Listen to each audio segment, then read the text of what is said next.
Okay, then now let's get started. Good morning, good afternoon, good evening to all of you. Welcome to the KiboCUBE Academy online lab session. And thank you all for participating. The KiboCUBE Academy is an educational series that UNOOSA, JAXA, Japan Aerospace Exploration Agency, with support of the UNISEC, University Space Engineering Consortiums, to provide knowledge to develop, operate, and utilize small satellite. Oh, sorry. Before we begin, I want to explain a few things. First of all, if you have any questions, please use the Q&A box to ask them. So your question in the Q&A box will be only delivered to the host and the panelist, and we want the question and answer to be open to all of you. So please make sure to write them in the Q&A box, not in the chat. And if possible, when you write the questions, please state your name and affiliation. And since we have two professors today, we appreciate if you could indicate which professor your question is directed to. And if we run out of the time and unable to answer your question during the webinar, please feel free to send it via email to UNOOSA. Second, please answer our questionnaire, the feedback. We will be sending you the questionnaires after this seminar. And we like to hear your feedback on the KiboCUBE Academy sessions, so please make sure to answer that, and so that we can improve our future session. Okay.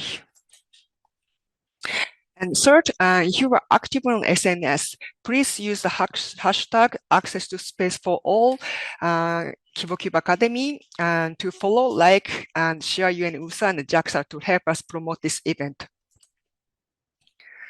So with this, today's agenda looks like this. First, we will be doing Subsystem for CubeSat Communication Systems lecture by Professor Tsuruda. And after that, we will have a Q&A session. And then we will be doing Introduction to CubeSat Payload Systems lecture by Professor Yamazaki.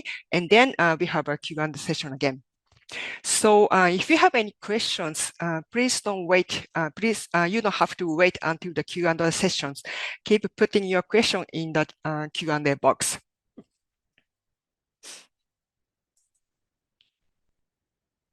Okay. So before we go into the session, I'd like to introduce the KiboCUBE Academy. The KiboCUBE Academy covers the fundamentals of designing, manufacturing, testing, operating, and utilizing a CubeSat. And there are 24 on-demand pre-recorded lectures allowing anyone to access presentation and videos online at any time. And you can see the topics on the right side.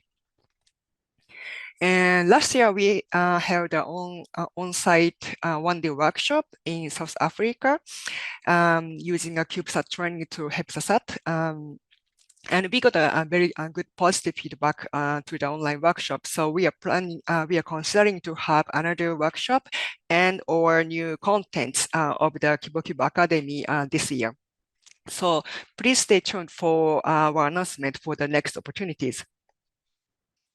And one last thing, the presentation and the video recording of today's session will be posted on the UNOOSA website as soon as possible. And you can see the QR code, URL and the QR code here. So you can download the presentation and also be able to review the lecture and after today's webinar. So I'd like to move on the session now. I'd like to invite Professor Tsuruda, Senior Assistant Professor, Department of Aerospace Engineering, Teikyo University, on Subsystem for CubeSat Communication Systems. So, Professor Tsuruda, you have the floor. Thank you. Introduction. My name is Yoshihiro Tsuruda. Today I'll present about Subsystem for CubeSat communication system. Okay, I'll share my laptop. Here. Okay, and let's start my lecture. So this is my self-introduction. I'm Yoshihiro Tsuruda, lecturer of Teikyo University, Faculty of Science and Engineering, Department of Aerospace Engineering in Japan. My research topics are micro, nano, picosatellite system design and electrical component design, and also RF component, and also ground station development. I'm involved in various micro, nano, pico satellite projects, including CubeSat, since 2010. In this lecture, I will share technical topics based on my experience.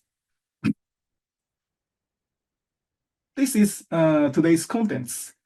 In this lecture, I'll set these 6 categories. First, I'll introduce the overview topics of communication. At the second point, I'll introduce what is antenna and key specifications of antenna. I also describe typical antenna design examples for CubeSat. At the third point, I'll talk about radio hardware. So TX means transmitter, and also RX means receiver. At the fourth point, I'll talk about signal processing concept and software functions, including digital packet format. At the fifth point, I'll describe ground station development and interface check for CubeSat, and what is end-to-end test of telecommunication subsystem. Finally, I conclude my presentation. Okay, let's move on to chapter 1, introduction topics. In this section 1.1, I'll talk about introduction of telecommunication subsystem for micro, nano, pico satellite, including CubeSat. In this lecture, telecom stands for telecommunication. As you know, RF radio frequency is most powerful and mature option to get information or send command from or to long distance. Generally speaking, telecom subsystems responsibility is very long-term activity.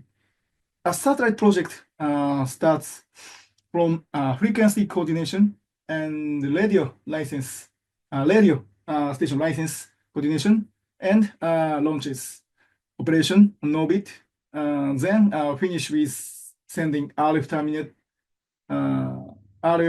termination command.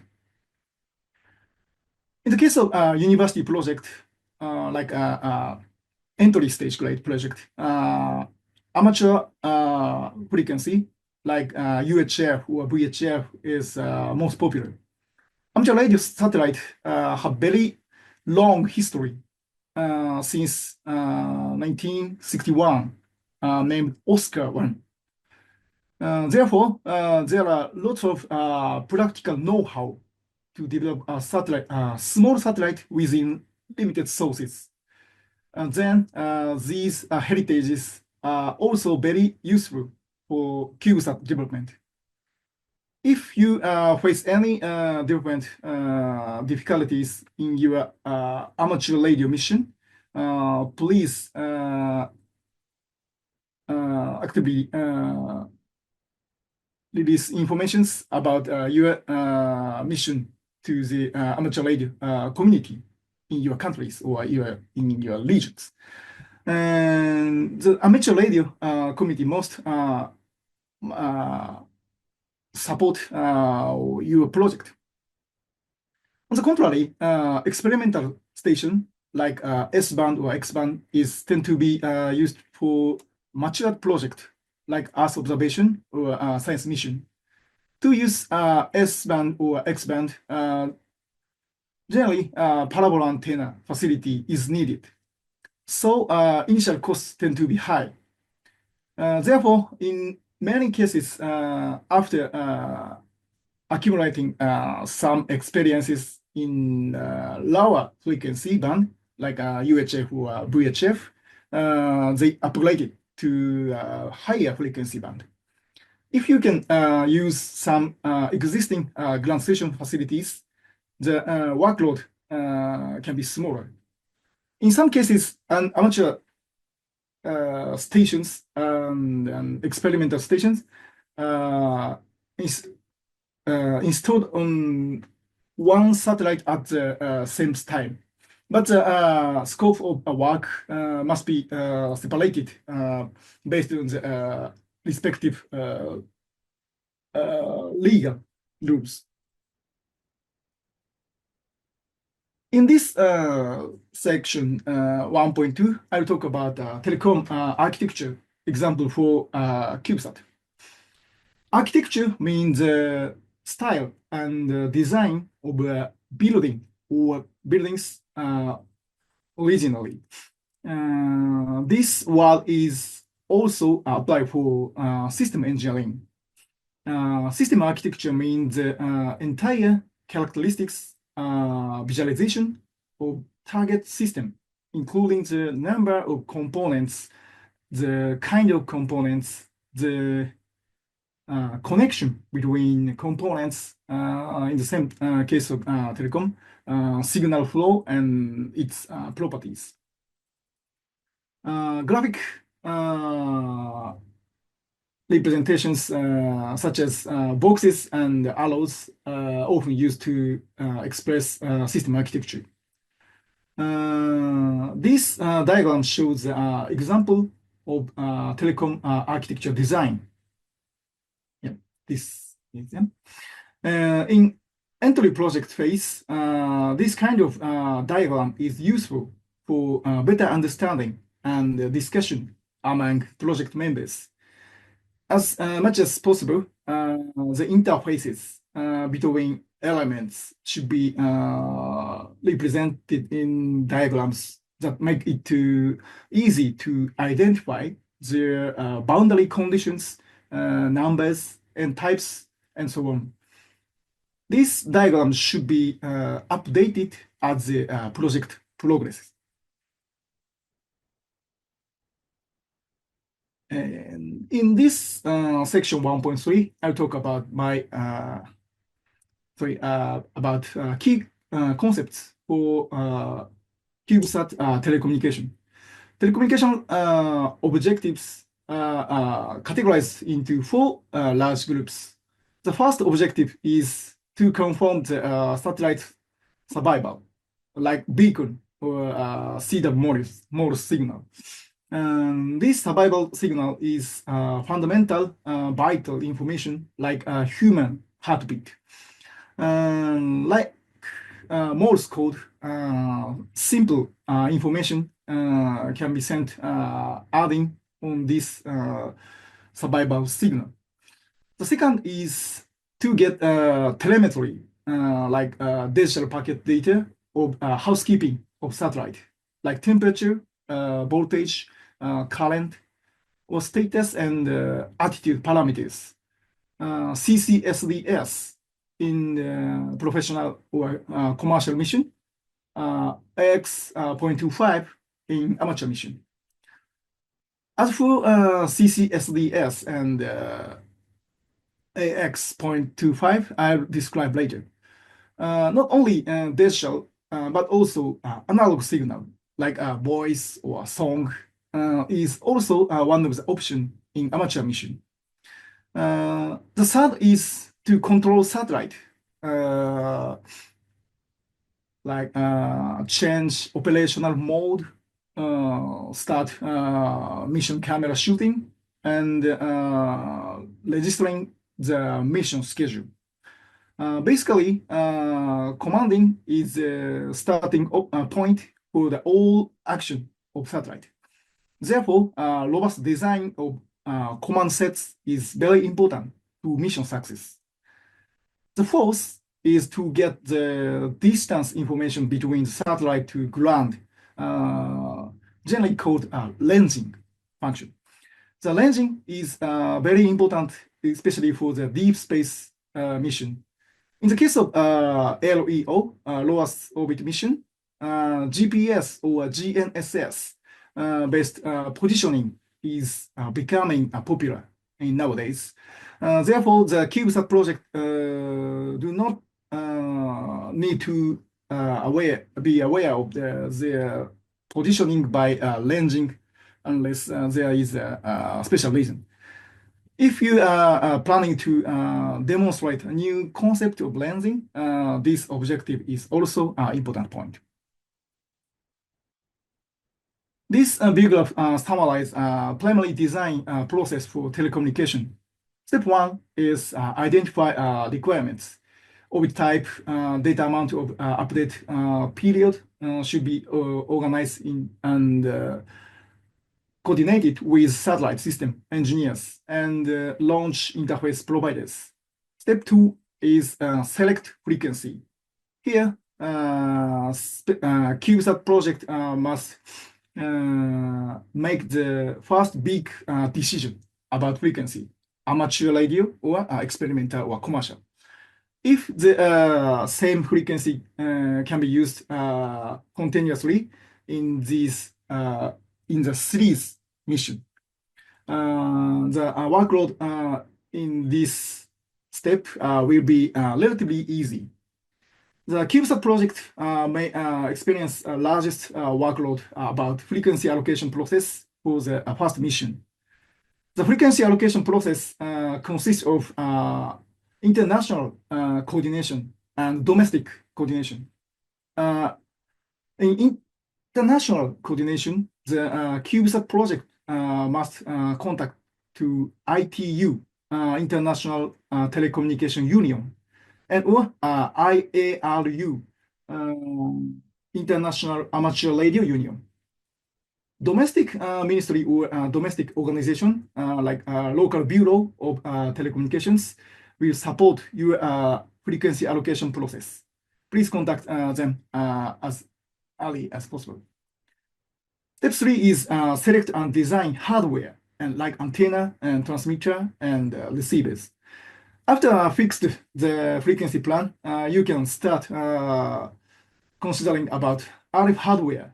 In this, in the case of the use existing product selection policy, the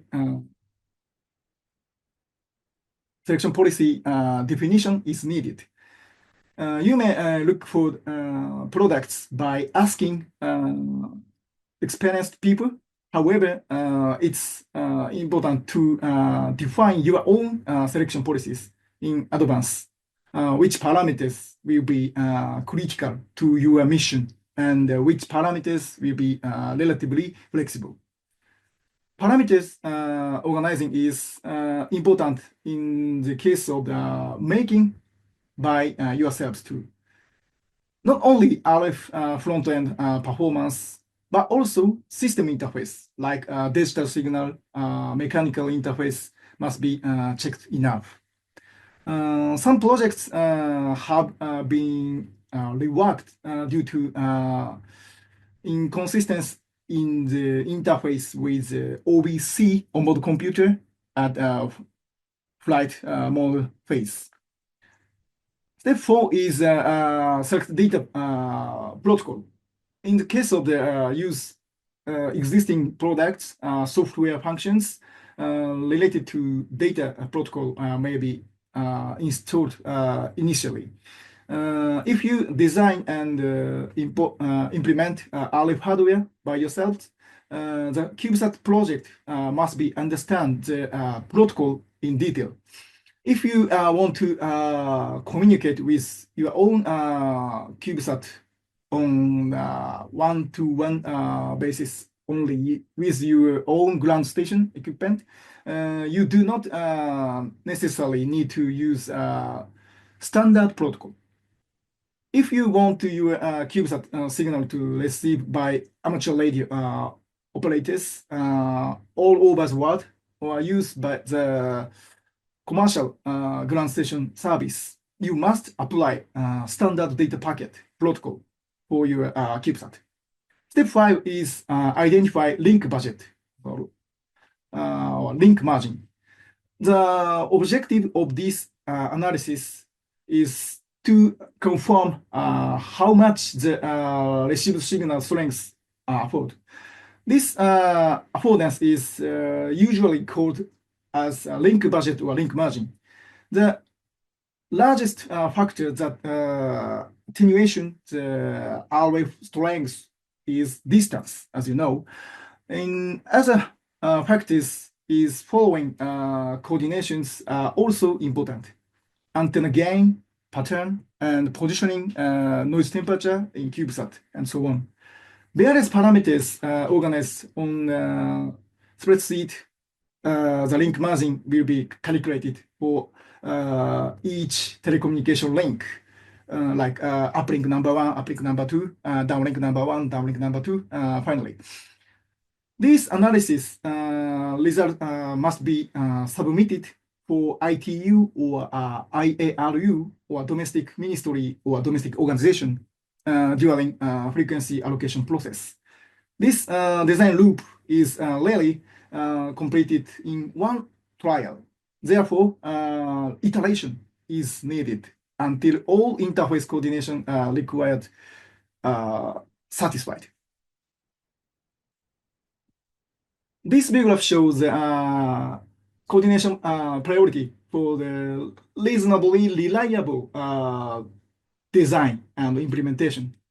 This ordering is based on my project experience named Hodoyoshi, mean just good in Japanese, proposed by Professor Nakasuka, the University of Tokyo since 2010. So level 1 is keep simple configuration and simple operation plan. Even if you suddenly start to consider complex system architecture, including advanced functions and backup functions, critical point of that really need to be discussed carefully will be lost to fine and this diverse discussion. First of all, please first considering from simple configuration to realize the minimum system to achieve what you want to do. Level 2 is select device with low power consumption and demonstrate it on orbit as much as possible. As for CubeSat mission, too large power consumption device comparing to the energy source capacity is bad for entirely feasibility. If the functions are the same, the product with low power consumption is the best choice. Level 3 is a CPU or equivalent control unit or digital controller of the telecommunication unit should be able to recover from hang-up by power on reset, especially for tolerance against total ionizing dose effect, TID, or single event upset or single event latch-up, SEU or SEL. Level 4 is failure recovery options and redundant configurations. Level 5 is pursuit of power conversion efficiency. Level 6 is advanced functions like autonomous control or parallel tasks.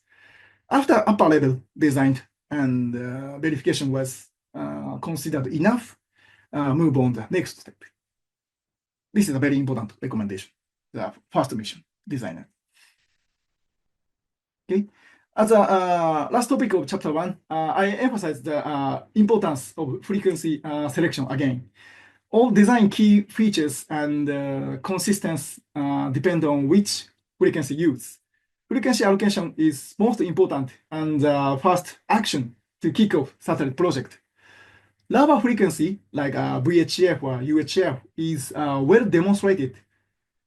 On the other hand, higher frequency, like 5 to 20 gigahertz, is difficult to use, especially for the first-time developer, like university mission.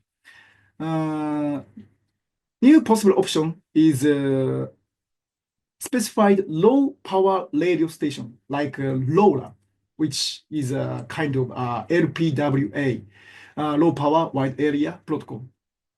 In terms of this new technology, several CubeSats have already demonstrated on orbit.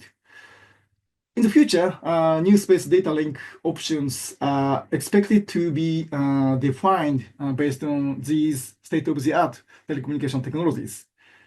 As the amateur radio satellite had assured in the dawn of the space communications, we also need to constant effort to make the communication method faster and more conversion by CubeSat project. My message is that I want to all participants of the CubeSat project to advance this ambition. Yeah. Okay. Okay, let's move on to chapter 2, antenna. In this section 2.1, I will talk about introduction of antenna. As you know, antenna is a key component for satellite operation. Antenna can emit RF, radio frequency, to space and collect RF from space. Therefore, no antenna, no mission data from space. Antenna design is based on the electromagnetic study field. There are many kinds of antenna design. These images shows conceptual drawings of typical antenna design. This is a very fundamental topics of electromagnetic field, all correct flowing conductive can emit radio wave, which frequency is corresponding to its length potentially. This is expressed as a microdipole model.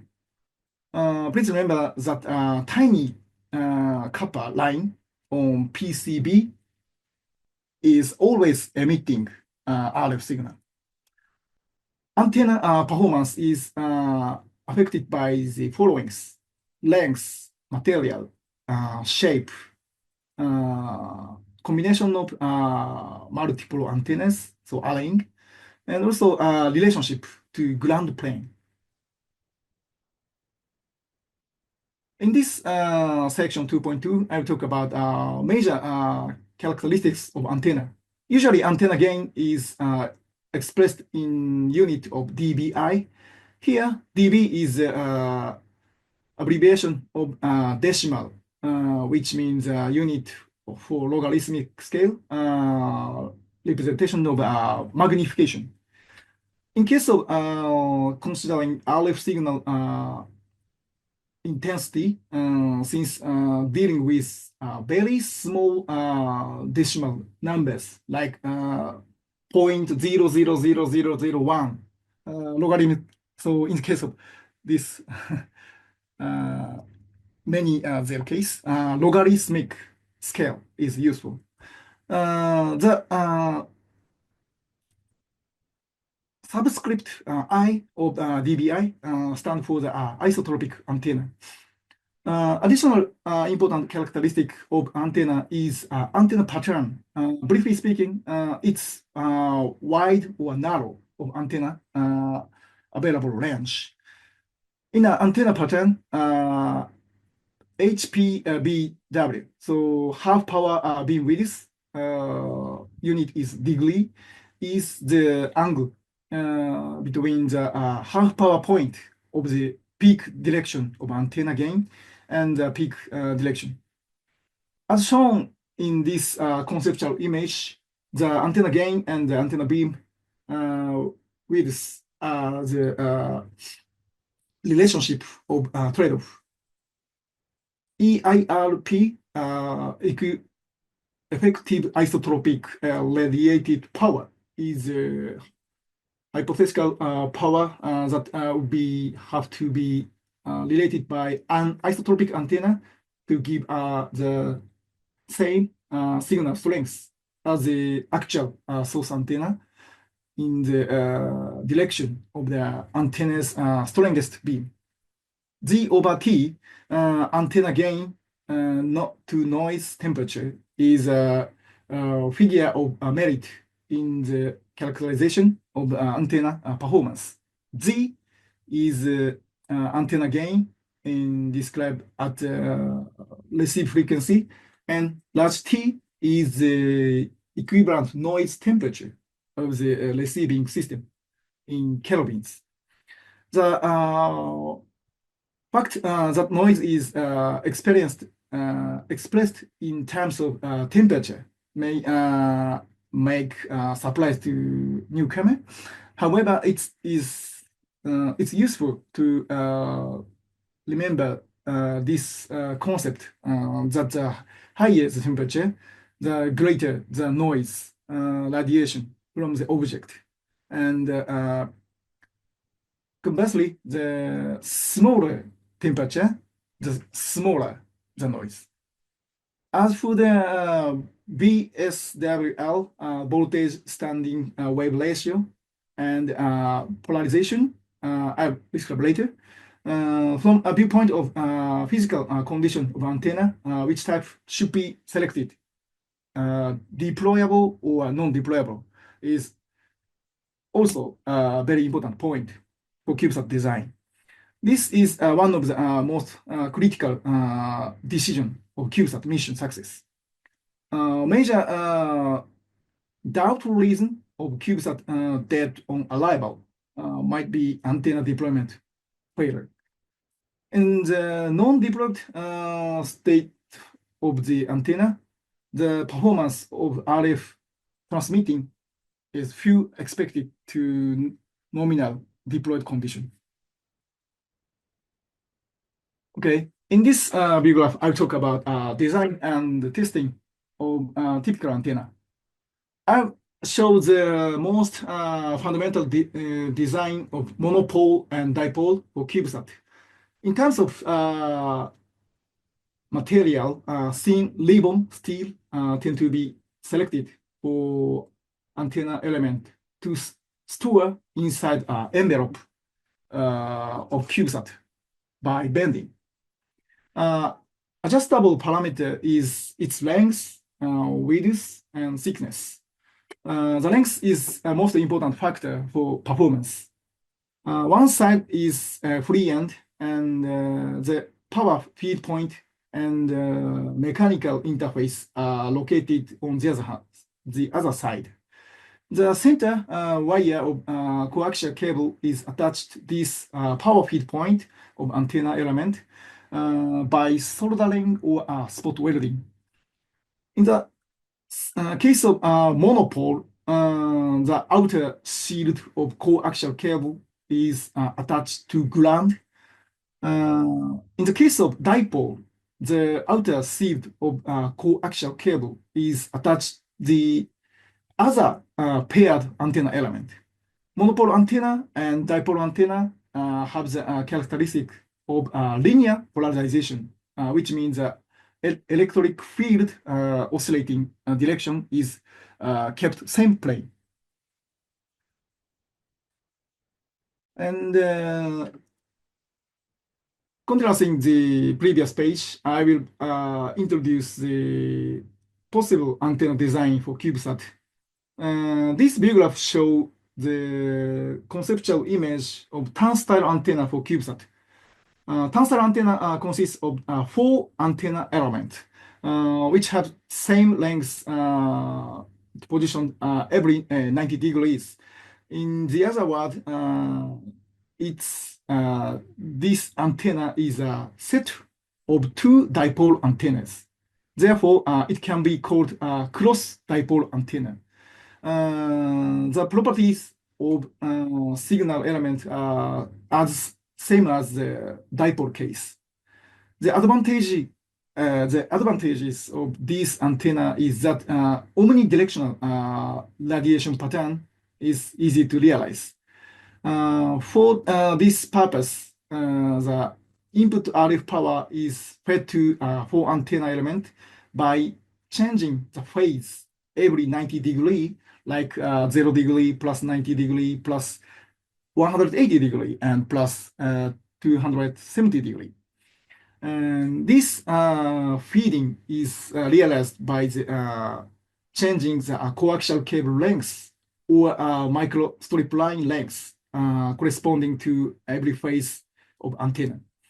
In this antenna achieved in this feeding way, the electric field rotate in the direction of the propagation with time, which is called circular polarization. It's distinguished by the direction of rotation. So RHCP means right-hand side circular polarization, and LHCP means left-hand circular polarization. Its difference is given by the feeding order of every antenna element. Circular polarization is much robust for space telecommunication than linear polarization. The ground station antenna, RHCP or LHCP, must be match satellite condition. Please be careful that inappropriate combination will result in greater gain loss. The other possible design option is patch antenna. When the frequency is higher case, like L band, S band, C band, or X band. The overview of patch antenna is plate style. Therefore, it's good for keep envelope requirement of CubeSat. On the other hand, the relative large surface area is required to attach. So like this mock-up, yeah, patch antenna surface, yeah, solar cell surface, yeah. This area allocation might be competed with the solar cell or camera aperture, then a trade-off is needed.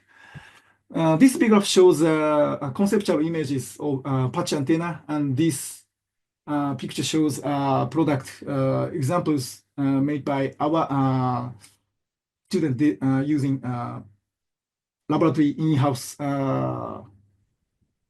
tools. Once each dimension is studied in the simulation software, it's manufactured by etching or machining with NC machine tool. PCB and cutter plate sizes depend on the frequency. So it's depend on these patterns. Yeah, this area is depend on the frequency. In the case of over 1.2 gigahertz band, the entire antenna size is suitable for the typical 1U CubeSat surface within the 10 by 10 centimeter. This antenna has also omnidirectional radiation pattern, as same as turnstile antenna. LHCP or RHCP or LHCP depend on the notch layout. So notch, yeah, notch point, yeah, position. The performance of the patch antenna is also affected by the permissivity of the PCB substrate material. So please careful the same point as the turnstile during operation. In this diagram, I described impedance matching and antenna tuning. After designing the manufacturing antenna, you have to perform initial performance check. Okay. This topic is too detailed, so I will skip next point. Yep. In this section, I will talk about experiences, examples of antenna products. There are typical antenna product and also the standard bus structures. Here, the ISIS base, and also here the common space product. If RX and TX and RX or antenna were to be developed newly, user should verifies combined performance of antenna and transmitter or receiver hardwares. Rather than evaluating the performance of antenna on its own, it should be evaluated in combination with the structure of entire satellite, because the structure is the ground plane or satellite in general. When evaluating the antenna pattern of satellite, it's useful to use this kind of entire structure model with dummy solar cell and also the antenna.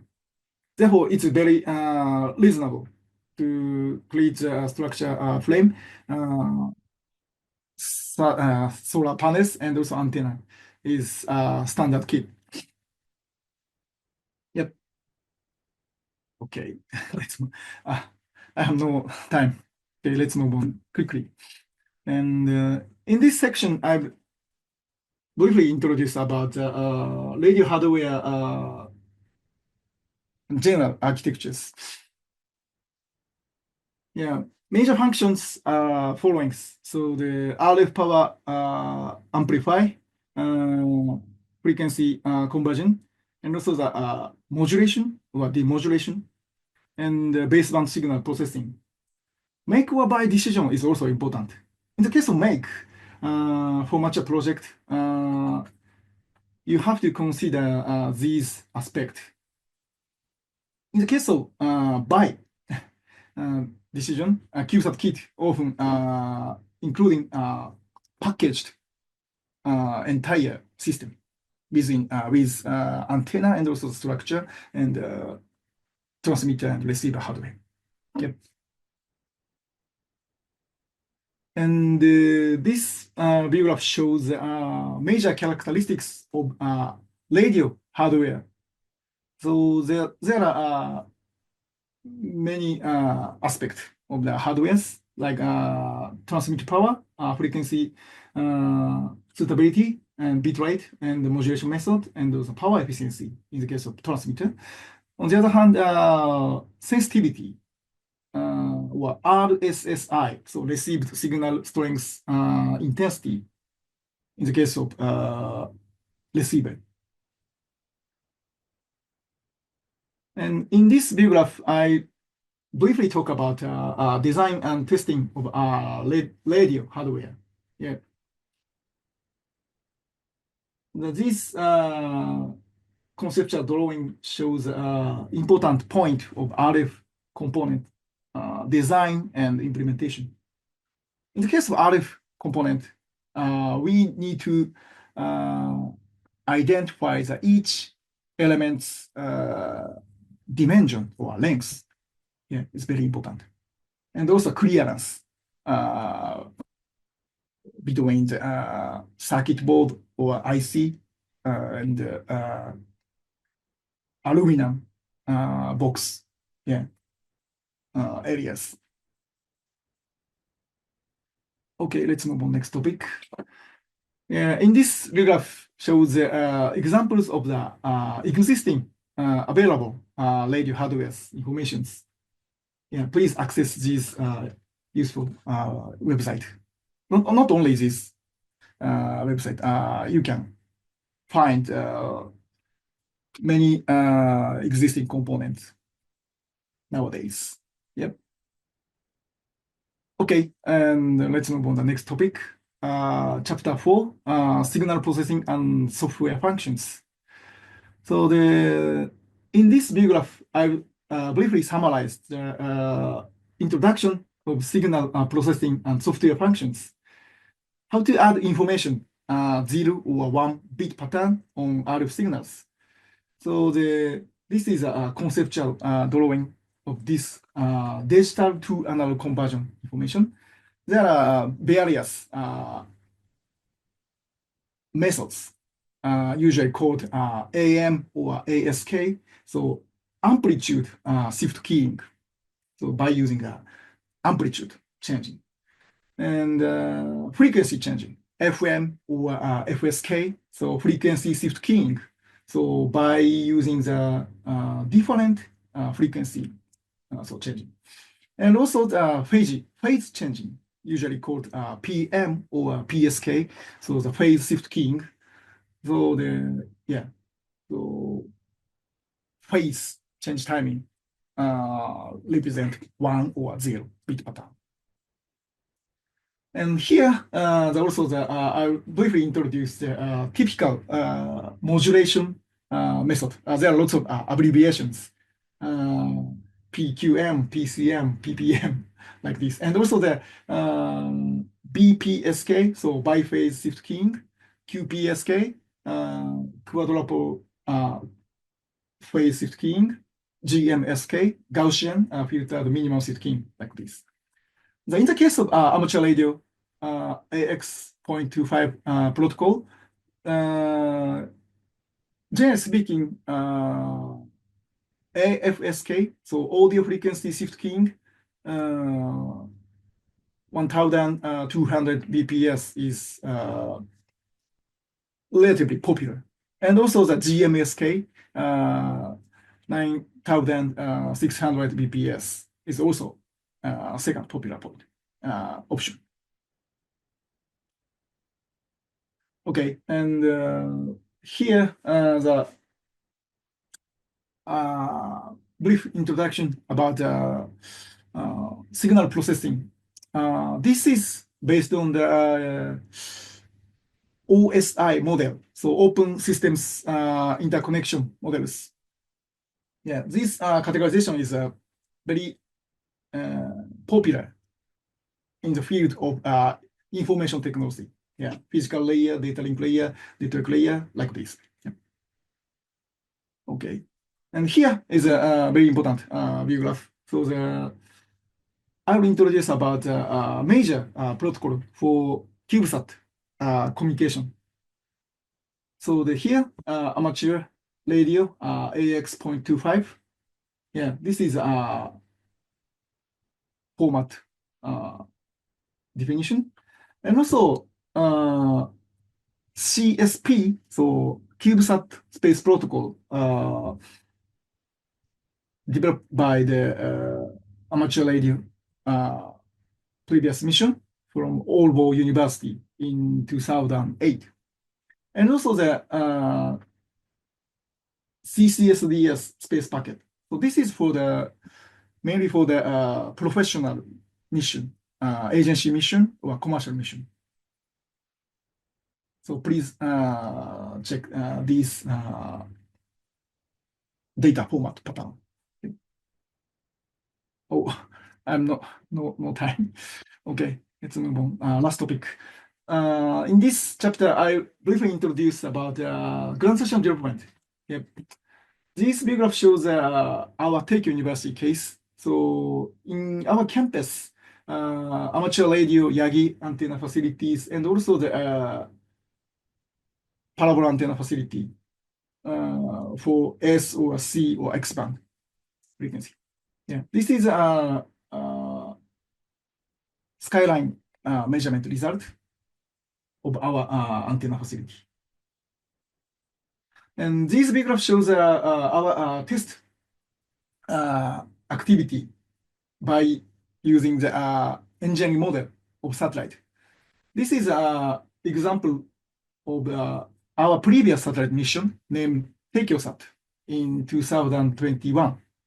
Yeah, so this is top of mountain near our campus. So we can perform the long distance performance test after getting the radio license before satellite launch. Yep. And here the important concept. So the EMI and the EMC, EMI, and the operation test. I'm sorry, I'm not. I have few time for my presentation finishing. Yeah. And additional information. So these two pages shows UNISEC Mission Assurance Handbook topics for the electromagnetic compatibility test and also the end-to-end mission test and also the long-term operation test. So please refer these materials. So you can access this PDF on the web. And finally, I'll briefly introduce our latest research activity.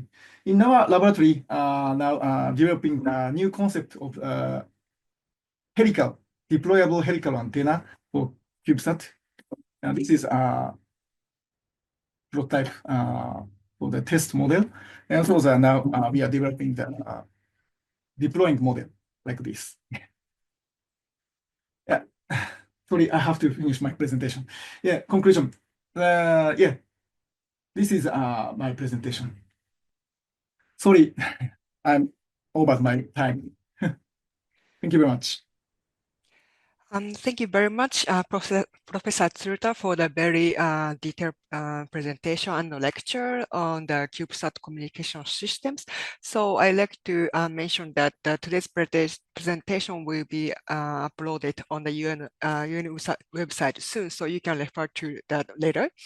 And we are receiving several questions, so I'm trying to address some of them. First question is, could we get another kind of data, a part of telemetry using UHF, VHF for amateur mission, like image?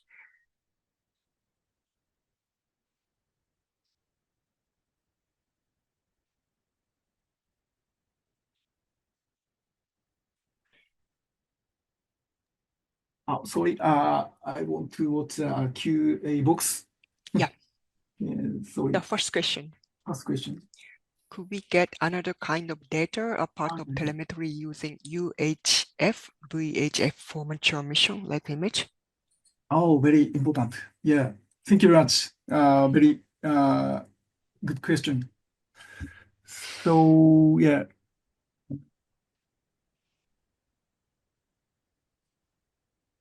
Yes, yes, very important. Yeah, image. So the image transmission. So usually we use AX.25 packet protocol as same as data transmission.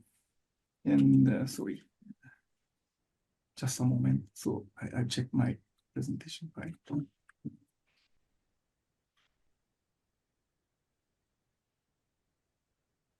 Yeah. Yes. So this kind of camera image transmitting or broadcasting is very popular mission for amateur radio mission. And many CubeSat already have demonstrated in orbit. So please find the specific CubeSat mission website or textbook or paper, research paper. So you can get many information of the picture transmitting concept or style. Usually, generally speaking, by using the multiple packet combination. So after the gathering all data packet, for example, the all component of the JPEG format like this. After combining, after gathering on your ground station, you can use data conversion software for the byte data collection, change to the image data format. Okay, thank you very much. So we are running out of time, so I pick up a short question. Is SSP protocol still used in space? The third one.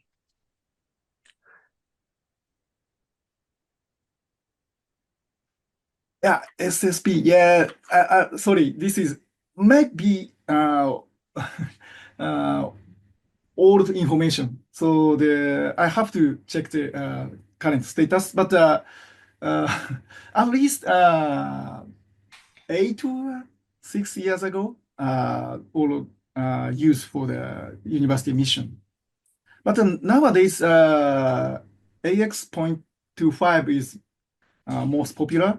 And second option is original, so the protocol by each university project is relatively used for the amateur communication mission. Yeah. Thank you very much. Yeah. Okay, thank you very much. I will check again for the SSP protocols usage. Thank you very much. Thank you.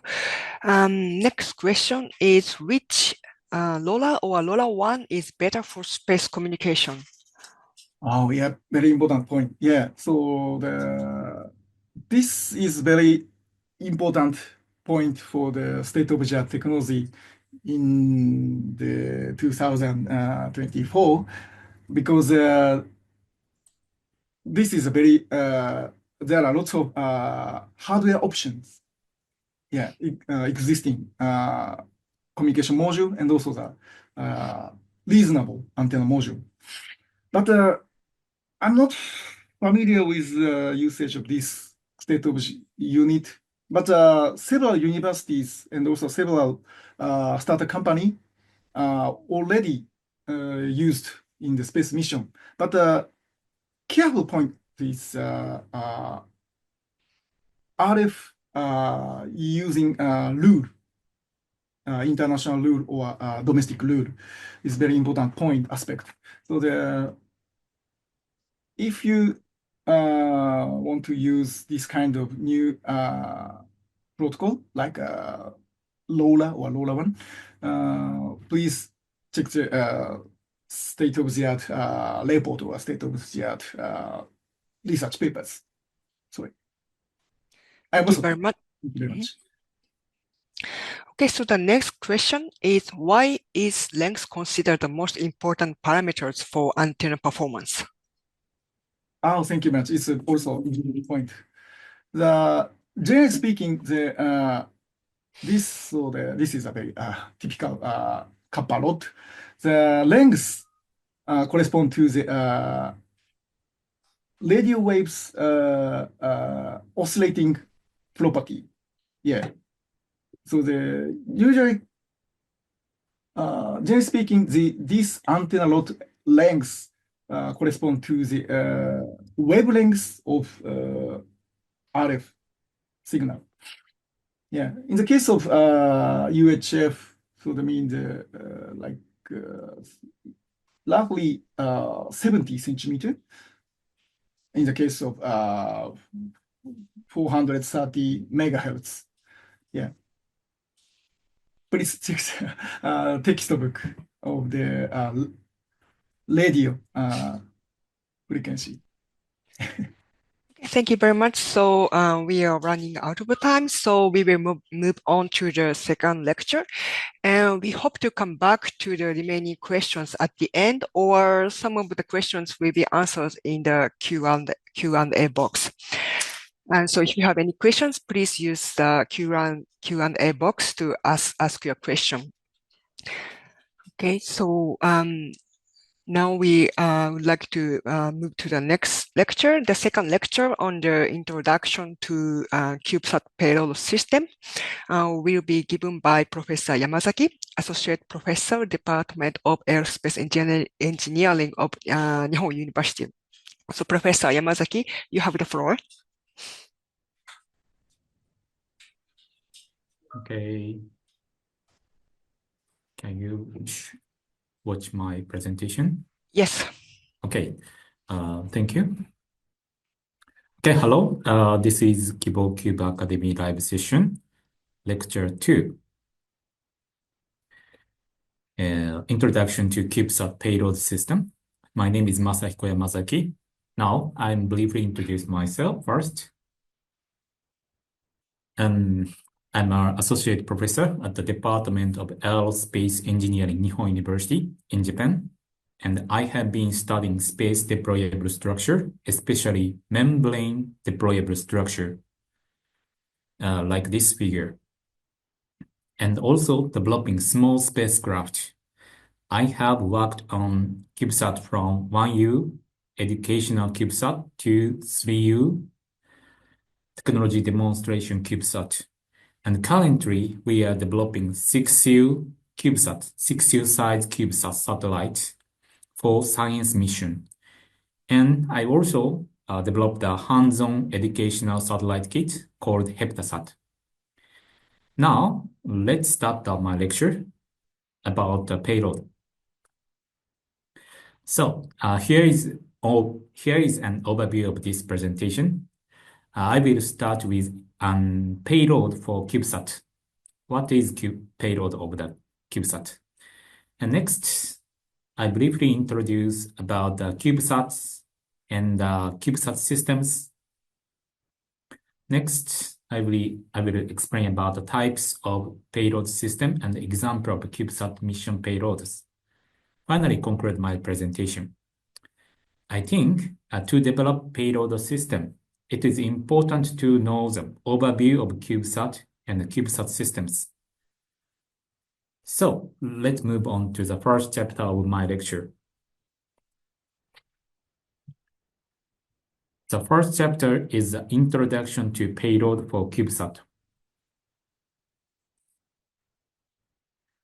First of all, we need to understand about satellite orbit when we talk about payload system. So we prepare the characteristics of space utilization page. There are many different types of satellite orbit. The orbit determined by the several parameters such as altitude, the orbit shape, and angle with equatorial plane. I have illustrated several typical satellite orbit in this figure. The blue one is the geosynchronous orbit. It's also called GEO. The orbit altitude is about 36,000 kilometers. Geostationary satellites are located on this orbit, and they are rotating around the Earth once a day with the same rotational velocity of the Earth. The next one is green one. The green one is the sun-synchronous orbit, also known as SSO.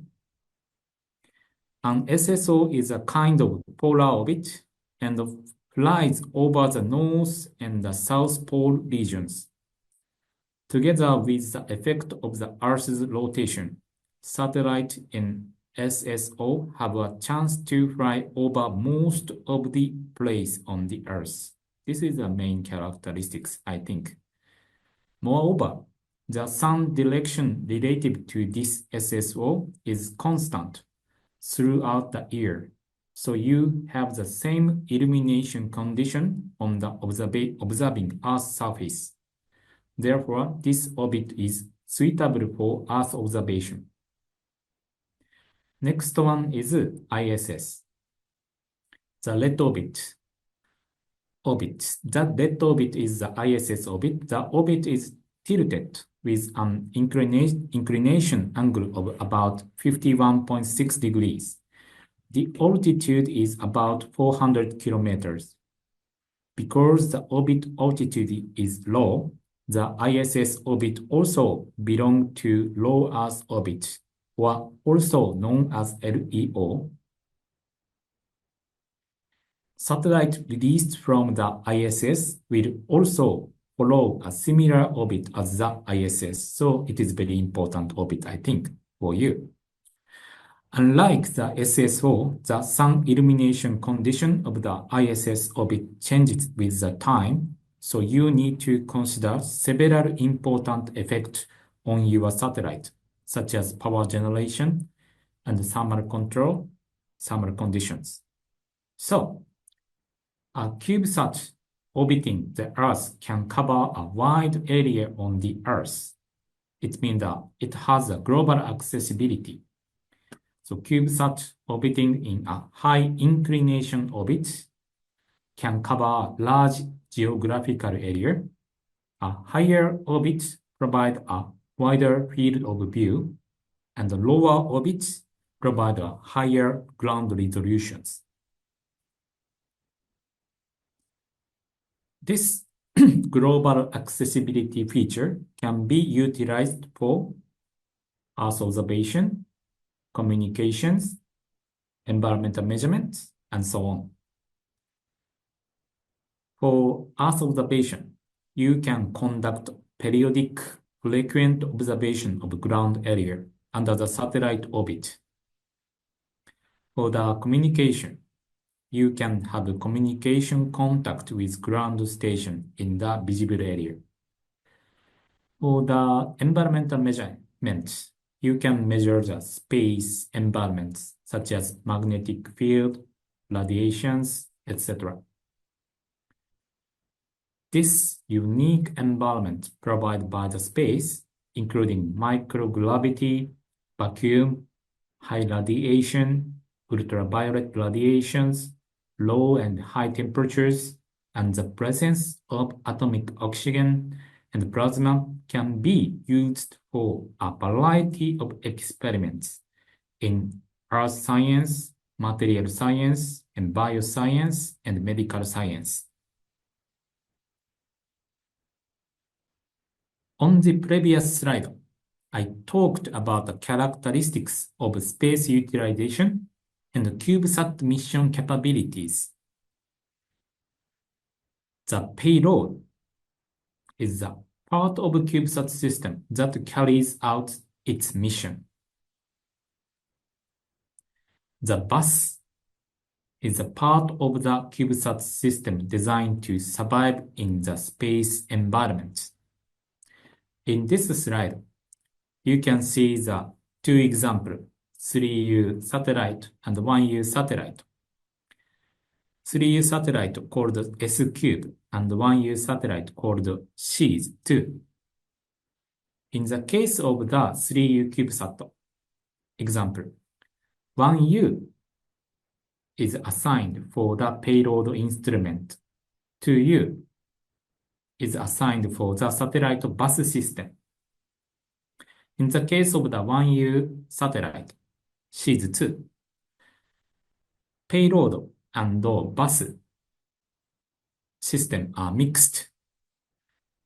For educational missions, the CubeSat itself becomes the payload and accomplishes the educational objectives. For payload examples, if you want to take image of the Earth, you need Earth observation cameras. If you want to receive ground sensors data and uplink command, process and send information to ground station, you need communication instruments. If you want to see how a certain technology behave in space, you need a component to be engineering demonstrated.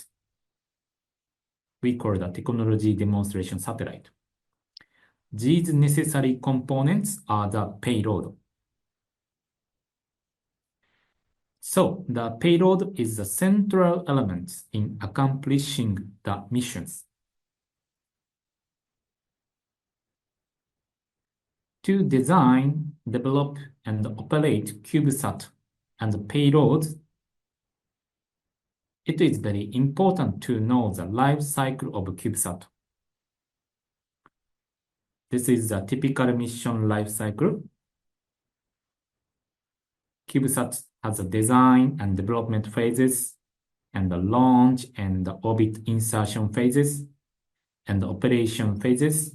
It also has a retirement phases.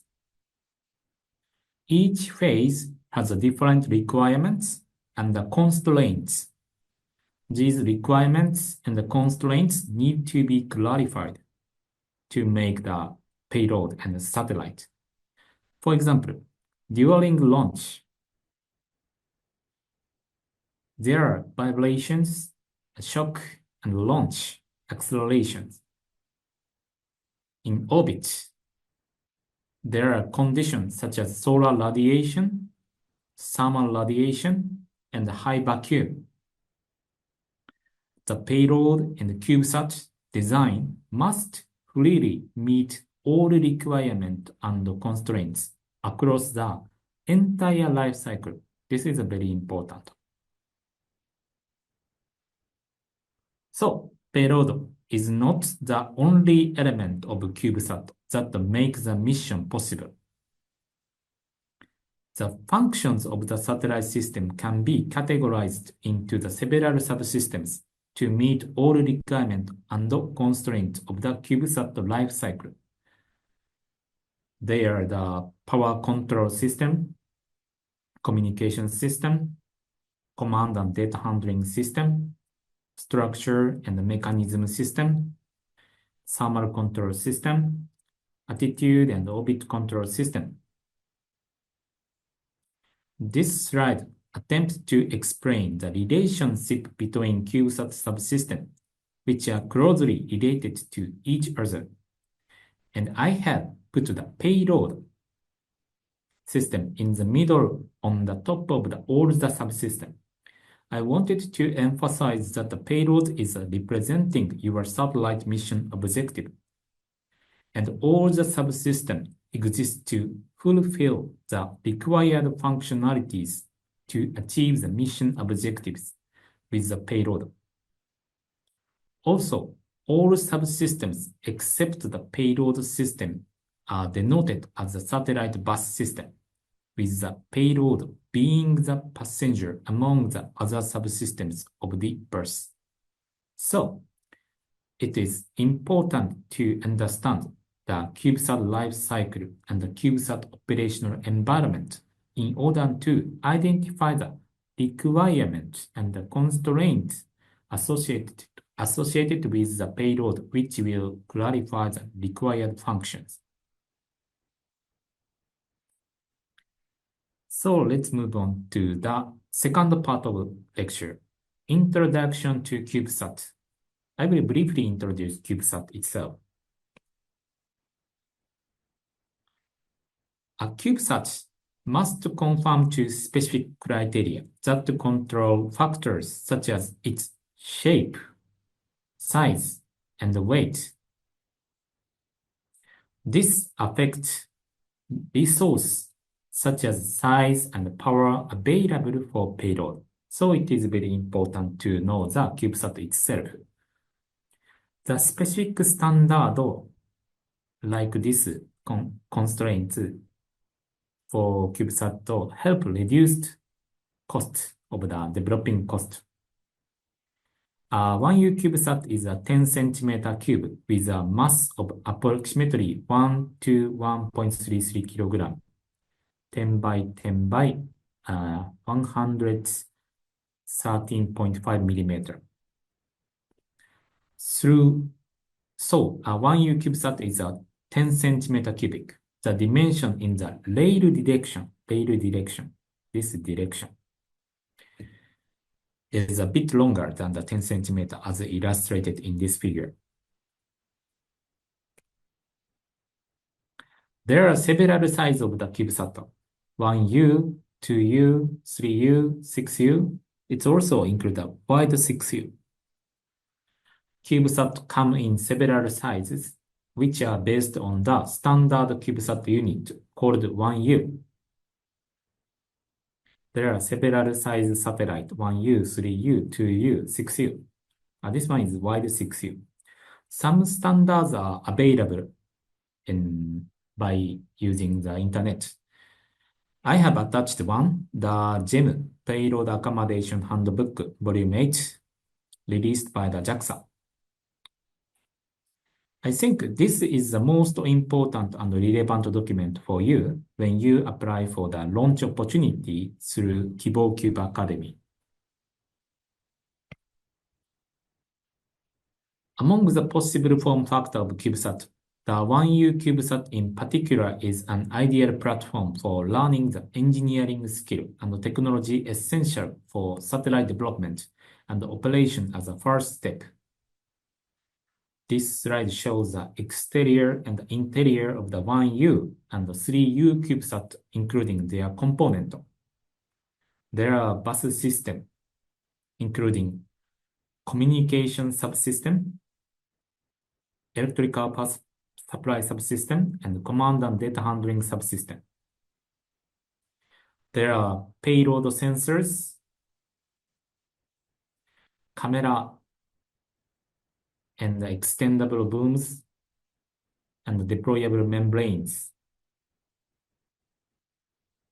A smaller format is mainly for fundamental functionalities to survive in space, and the larger format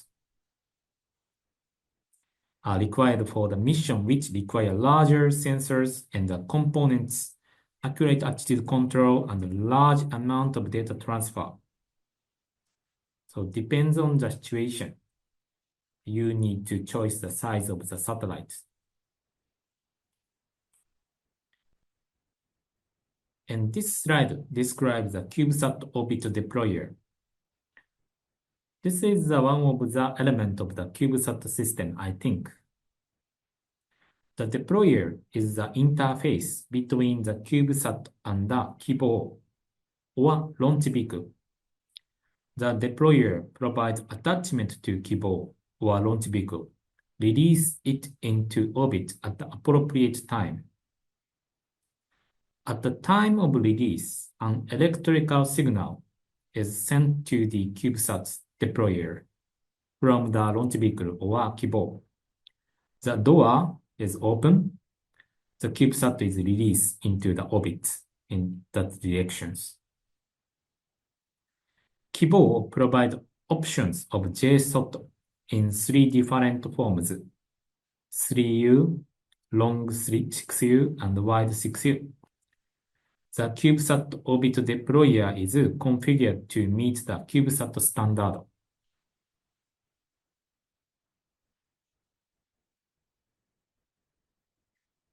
As I mentioned the previous slide, a CubeSat must conform to specific criteria that control factors such as its shape, size, and weight.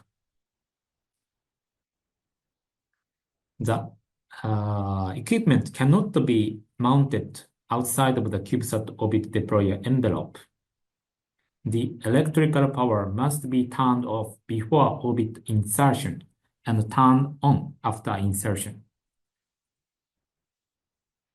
These constraints affect the size, weight, shape, and operation of the payload. This is the example figure and pictures. CubeSat orbit deployers. Open the door, the satellite is come from the orbit deployers. And this is the release detection switches. This release detection switches turn off during the stored position of the stored in the deployer. After release from the deployer, the release detection switches turn on. So, as I mentioned in the previous slide, the size, weight, and shape constraints affect the size, weight, and the shape of the payload. All CubeSat components must be entirely within the envelope. So, for example, our university satellite Payload, a 6U CubeSat, has its bus, command and data handling, communication, electrical power supply, attitude determination controls, like this bus, and the payload, 3U payload, stored as shown in this figure before launch. This picture is the configuration before orbit insertion. However, if a hold release mechanism is installed in your satellite, the solar panels and the sensors with extension boom can be held before release and deployed after release into orbit, triggered by the signal from the CubeSat. So our university satellites configuration, this is a configuration before insertion, orbit insertion. This is a configuration after insertion. As I mentioned the previous slide, before the CubeSat is released into orbit, deployable components need to be constrained. For example, deployable solar panel to increase their sun exposure, deployable antennas, deployable sensors. The most common method of constraint is to tie a fishing line to the component and pass the other end by a simple resistor such as nichrome wire, like this figure. When a current is applied to the resistor and the resistor heat up sufficiently, the fishing line melts and the deployable structure is released. Nichrome wire heat up and the fishing line melting. After that's deployed by the rotational spring force of the hinge. Hold release mechanism, we call the HRM, and the deployable structures are one way to change the shape of the CubeSat on orbit while preserving the CubeSat constraint at launch. Okay, let's move on to the third chapter, Introduction to CubeSat System. I will talk about the aspect of the CubeSat system aspect. In the previous slide, we have considered the relationship between CubeSat requirement and the constraints. Let us now consider the relationship between CubeSat system and its payload. First of all, a system is a combination of hardware, software, people, data, service, and many other elements that work together to achieve a goal. This is the definition of the system, I think. This is the image of the CubeSat system. A CubeSat system consists of several component elements, such as CubeSat itself, ground station operators, ground sensors. There are interfaces between each of the elements. The interior of the CubeSat is also composed of multiple component elements like this, with interface between each of them, and they have requirements. The payload is one of these internal elements, and for a successful mission, it is not enough for the payload to perform well on its own. All of the component elements surrounding the payload and their interfaces must work properly. I think this is very important to make the satellite and the payload.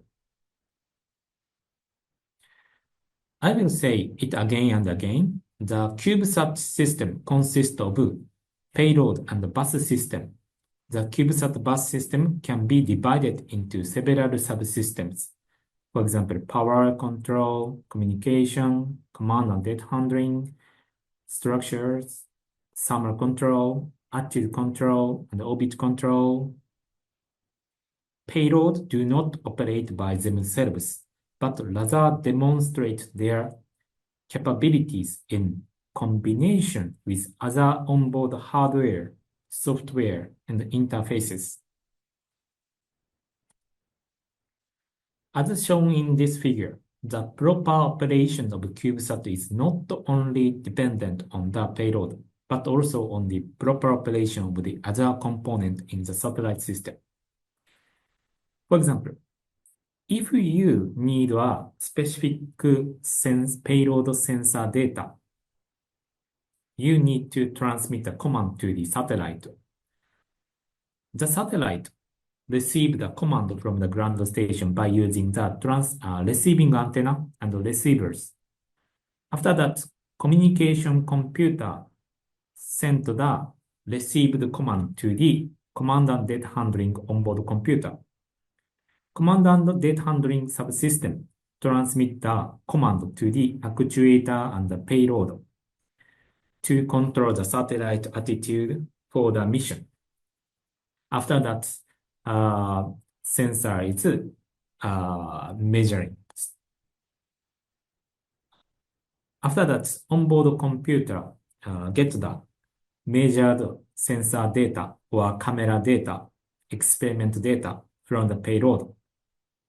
Then, onboard computer transmit these data to the communication subsystem. After that, sent to the ground station by using transmitter and a transmitting antenna. In this time, satellites sometimes use the memories, sometimes use the other sensors, sometimes use the electrical powers. Therefore, CubeSat resource, such as power, space, etc., must be allocated to maintain bus system functions and power generation, storage, management, thermal control, communications, attitude determination, and control and data processing. So the power, space, mass, and data available for payload are limited. This slide shows a relationship of payload and the bus system. The larger the CubeSat is, the more payload instruments can be carried, and the more advanced the missions that can be conducted. Larger high-performance bus system will be required for high-level missions. Higher power generation, storage, and consumption capability, which means large solar panel and more battery capacity. Giving higher data processing capability, more memory storage, and higher communication throughput, as well as better accuracy in attitude determination and control capability.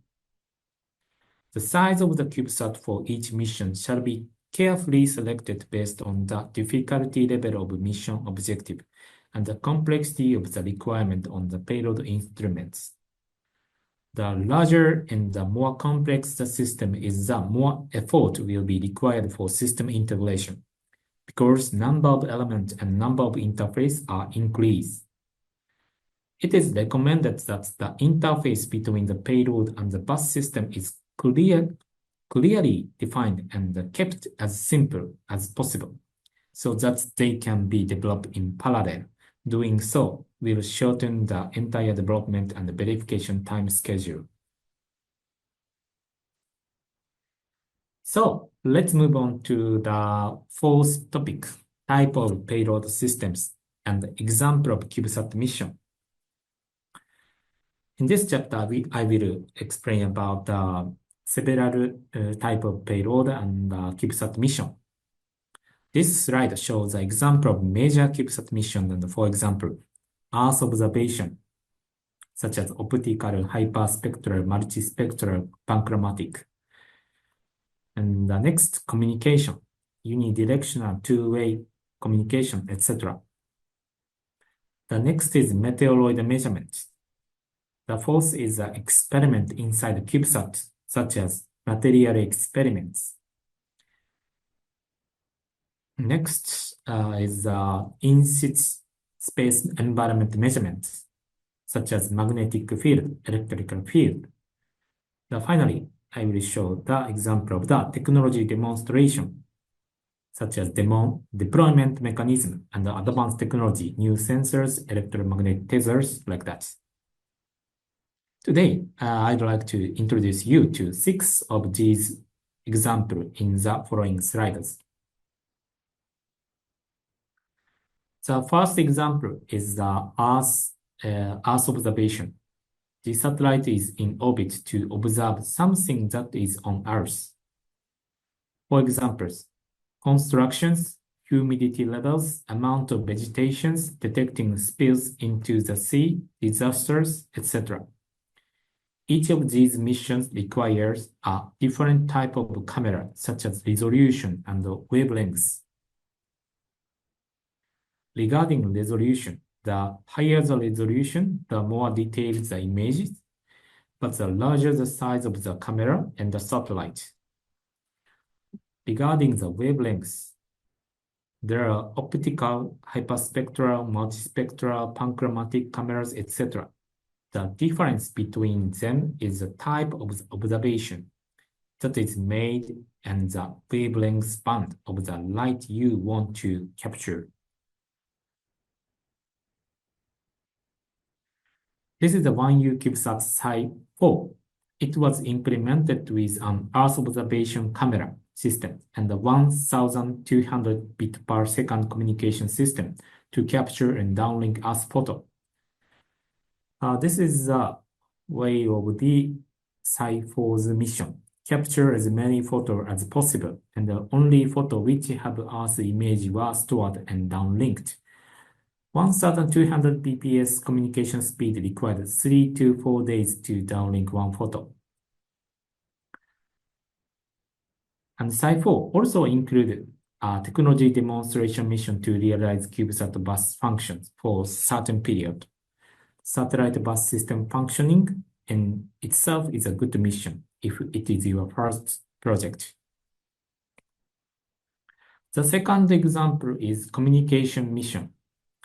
The satellite is in orbit to collect data and send data to the Earth. For example, disaster prediction, water level monitoring, and soil moisture, CO2, AIS, etc. A system in which small sensors placed in the ocean or on the ground transmit data to satellite, which orbit the Earth and collect the data sent from the sensor on the ground. Each of these missions require a different type of communication, for example, unidirectional and two-way communication, such as send or return message data or commands. The next CubeSat example is the signal measurement instrument on the 3U CubeSat. Recently, receiving and analyzing ground-based AIS, automatic identification system signal from space is attracting interest. In this case, the receiver and the deployable directional antenna system are payload and installed. In this example, a 3-axis attitude control is utilized to point the antenna towards the Earth for detecting AIS signals sent from the ship, enabling tracking the position of the ship with a higher geographical resolution. Next, another satellite example. And the third example is a meteoroid measurement mission by 6U CubeSat payload, Delphinus. When a meteoroid with a diameter of several centimeters to several tenths of centimeters impacts the lunar surface, a lunar impact flash is produced in the visible to near-infrared wavelengths range, which can be observed by the ground-based telescope as a magnitude of 5 to 11 short duration, 0.01 to 0.1 second flash. In this case, the detection camera, like this picture, 100 millimeter and 100 millimeter and 50 millimeter, for lunar impact phenomena is the payload of the 6U CubeSat. Next is the 3U CubeSat S-Cube. It was implemented with a meteor observation camera system, and a gravity gradient boom was used to point the meteor observation camera towards the Earth's atmosphere for detecting incandescent meteor as they enter the atmosphere. It also had a deployable solar panel. These deployable this is deployable boom to control the satellite attitude. And this is the payload, and the payload is 1U and the bus system is 2U. Next, for example, is experiment inside the CubeSat. The satellite is in orbit to use space environment. The unique environment provided by space, including microgravity, vacuum, high radiation, intense ultraviolet radiation, low and high temperature, and the presence of atomic oxygen plasma can be used for a variety of experiments in material science, bioscience, and medical science like that. This is the 6U CubeSat Teikyo 2. Teikyo 2 plan to do the observation of space environment resistance of advanced space materials. This is the Teikyo 2 6U satellite, and that is this kind of material experiment unit onto the top of the satellite. It was implemented with a material experiment unit like this, and in-situ space environment sensors such as high-resolution camera, geospatial observation unit by using high-energy charged particle detectors. The fifth example is in-situ space environment measurement. For example, in-situ plasma, particle, a magnetic field, electrical field, and atmospheric drag, etc. Observe these physical quantity in situ where the phenomena are occurring and clarify the physical processes behind the phenomena. Also, to understand phenomena that occur in places that cannot be visited directly, such as distant celestial bodies and the ionosphere, etc. This is the 1U CubeSat Series 2. It was implemented with a temperature sensor, geomagnetic sensor, and a digitalker communication devices. If there is a transmitter near the magnetic sensor, as in CubeSat, when the transceiver is turned on, high frequency noises added to the magnetic sensors, like this graphs. The magnetic sensor is attached here. Communication devices put here. The distance between the communication transceiver and the magnetic sensor is very narrow, so there are high frequency noises. When devices such as transmitter are placed in a small and limited space like CubeSat, it is necessary to consider their placement and operation methods. For example, turning off the communication equipment when measuring sensors in consideration of their effect on sensors. Series 2 satellite also include a technology demonstration mission to realize CubeSat bus function for a certain period.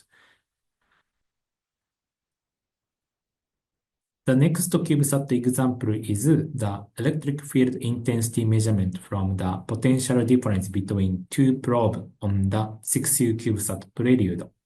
There is two probes. The 6U CubeSat Prelude is aimed at verifying the reduction of radio wave intensity 4 hours before the earthquake by installing only one pair of electric field probes. In this case, the VLF electric field probe, extension boom, and the mission data handling unit are the payload. After reaching orbit, the extension boom and the solar cell are deployed by using hold-release mechanism, and the probe is pointed towards the Earth using 3-axis attitude control to observe the electric field intensity. During the daytime, a larger amount of the observation data is downlinked, and during the eclipse, when there is a little ionospheric disturbance, the attitude is controlled and the electric field intensity is observed. Understand the phenomena that occur in the ionosphere, which cannot be visited directly. The sixth example is the technology demonstration. The satellite is in orbit to see how a certain technology behaves in space, such as new sensors, communication instruments, structures, power-generated instruments, etc. The first example is the orbit demonstration of the thin film deployment mechanism. This example is the 1U CubeSat Freedom. The payload was the deorbit sail for fast deorbiting and re-entry into Earth's atmosphere from the ISS orbit. This CubeSat had no communication system or solar cell, just a satellite main computer and battery and the deployment mechanism. Freedom demonstrated on-orbit deployment of the thin film-based deorbit cell, which can be utilized for the space debris mitigation and prevention using atmospheric drag. This is a result of the Freedom. The next CubeSat example is a multifunctional deployable membrane structure on the 3U CubeSat origami SAT, deployed 1 by 1 meter membrane in space and obtain data about deployment dynamics and deployable shape, like this movie. Measure the performance of the thin film device on the membrane, such as thin film solar cells and the thin shape memory alloy antennas. So solar cell and the shape memory antenna attached onto these membranes. This is the origami satellite. 1U is bus and 1U is deployable booms. 1U is membrane deployment unit. After reaching orbit, the boom is extended to maintain the distance between the cameras and the subject. And later, the membrane structure is deployed. The deployed structure is then separated at a certain altitude and the mission data is downlink, like this mission sequence. The last example is the electrodynamic tethers. This is the 3U CubeSat ALEDT. The payload is an electrodynamic tether for deorbiting and re-entry into Earth's atmosphere. A 3-axis control unit is used to control satellite attitude during the extension of the electrodynamic tethers. The device will be useful for space debris mitigation and the prevention in higher altitude orbit, as it can operate independent of atmospheric drag. I hope that's all the introduction about the CubeSat and the CubeSat mission and the CubeSat payload. I hope it has helped you to understand CubeSat and its payload. Now, finally, I'll conclude my lecture. There are constraints related to orbit insertion of CubeSat and payload. For example, CubeSat standard, size, weight, and shape. It depends on the rocket and the CubeSat deployer. Orbit lifetime. Atmospheric drag can be a limiting factor for mission life in low Earth orbit. Vibration, shock, and acceleration associated with the orbit insertion. And there are requirements for successful payload operation. For example, electrical interface requirements. This is a kind of the system requirement. Interface requirements such as I2C, SPI, UART, 5 volts, 3.3 voltage, etc. Attitude and determination requirements such as determination accuracy and control accuracy, configuration, size, shape, and mass requirements, orbital requirements such as sun-synchronous orbit, etc. It's related to increase degrees in launch opportunities, and the electromagnetic capability requirement, etc. So CubeSat system have strong inter-device coupling, aim for an optimal CubeSat by flexibly sharing limited resource, power, heat, communication, structure, data, etc., while satisfying various requirements and constraints. And as I explained so far, the payloads on a CubeSat are closely interrelated with other subsystems. For successful payload and CubeSat development, it is important to test as many expected functions as possible before interfacing it with other systems. For example, environmental testing, including vibration testing, thermal vacuum testing, shock testing, EMC testing, and anything else required by the launch vehicle provider is important. Keep the scope small with testing and add components systematically testing them along the way. It is also useful to test individual subsystems before integrating all components. This allows for early detection of design problem and reduce excessive testing of their entire system. Never assume that a board or a subsystem or element that work well in standalone testing will work well when integrated with other board or subsystem. And pre- and post-test inspection, measurement, and fundamental demonstration are important. This is the final slide. Tests and simulation ensure that everything works properly before putting it into orbit.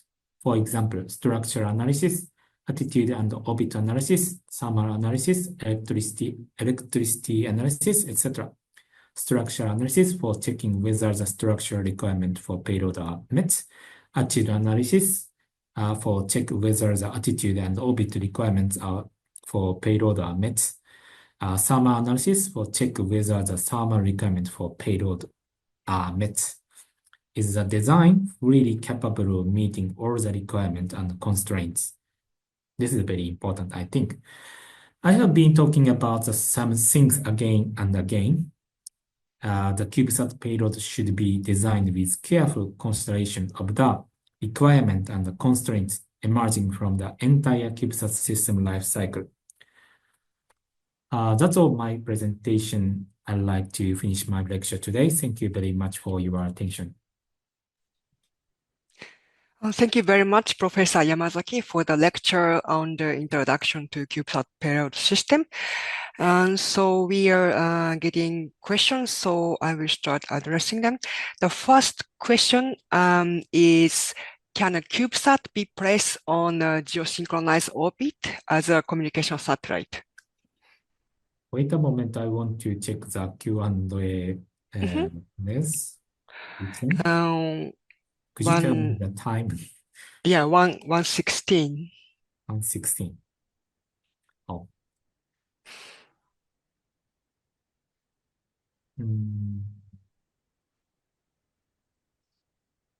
Is it better to ask to Professor Tsuruda?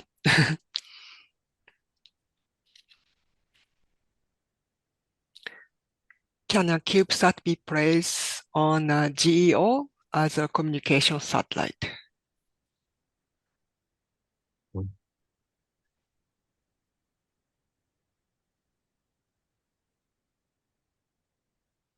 Okay.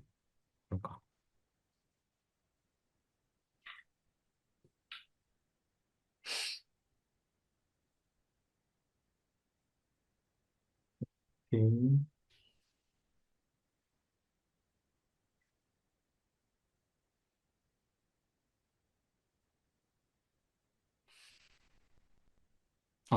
CubeSat. So, I think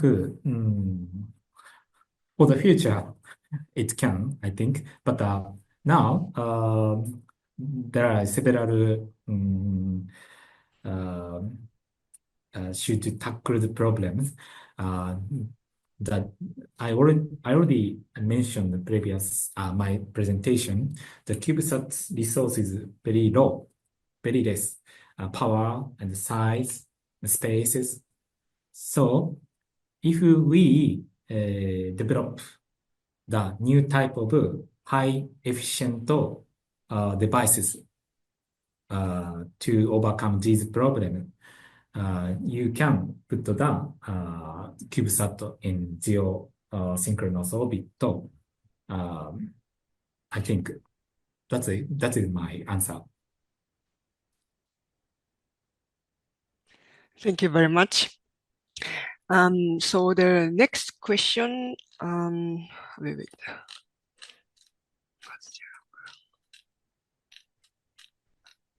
Sorry, I just missed.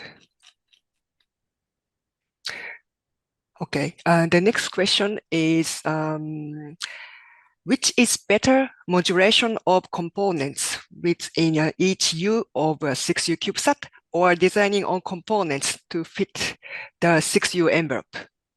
The next question.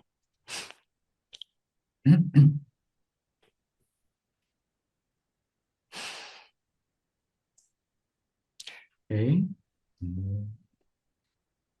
The question asked at 1:32. Okay, okay. Hmm.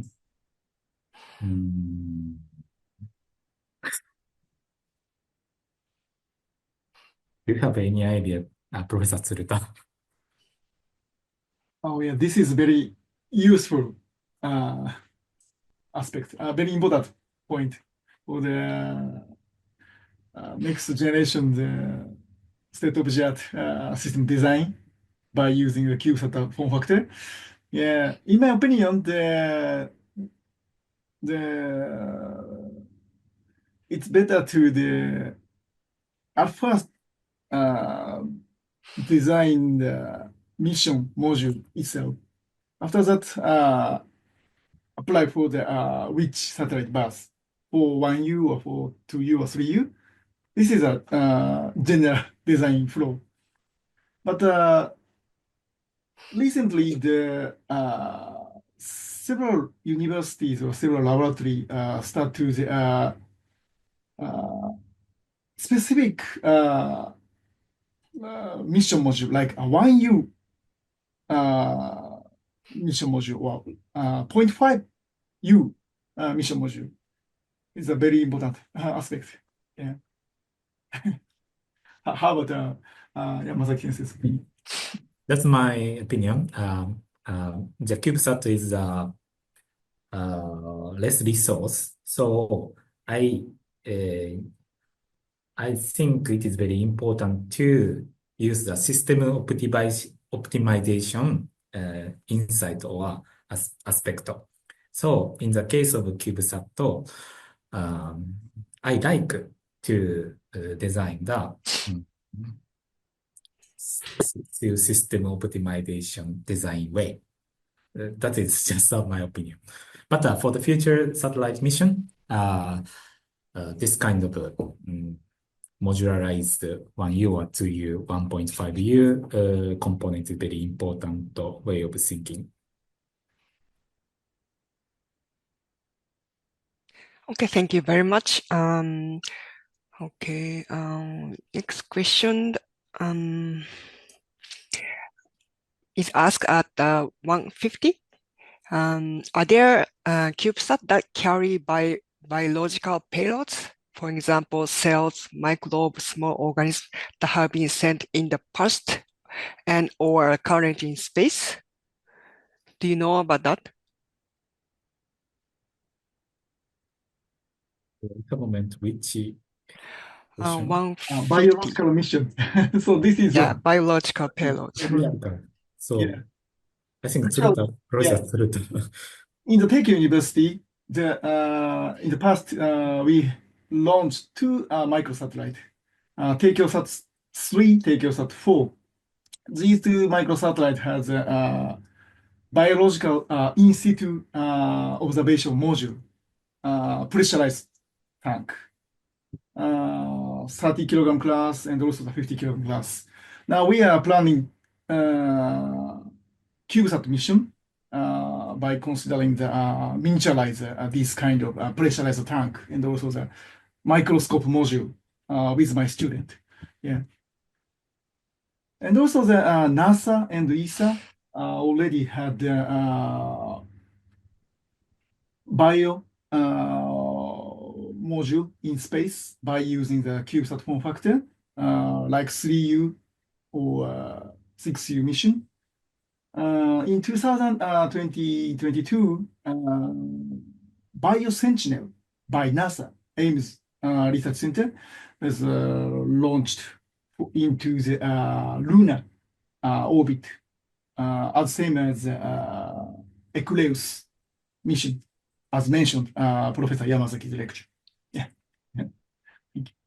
And I think that like this biological missions, so I think that you have another question about if so, what are the major components of CubeSat design that need to be considered to support observation and survival of these biological payloads? In that case, so almost to accomplish the biological mission, I think almost same requirement and constraint, but it is very important. There is a special requirement and constraint during the operation, but not only the operation, but also the ground treatment is also difficult to do that. So you need to have the insight of the life cycle of the design, development, and operation, the retirement. This is my opinion. Thank you very much. Unfortunately, we are running out of time, so I pick up one last question. Question at 155. What are the critical design considerations for the CubeSat orbit deployer to ensure successful release and deployment into orbit? Question made at 155. Okay.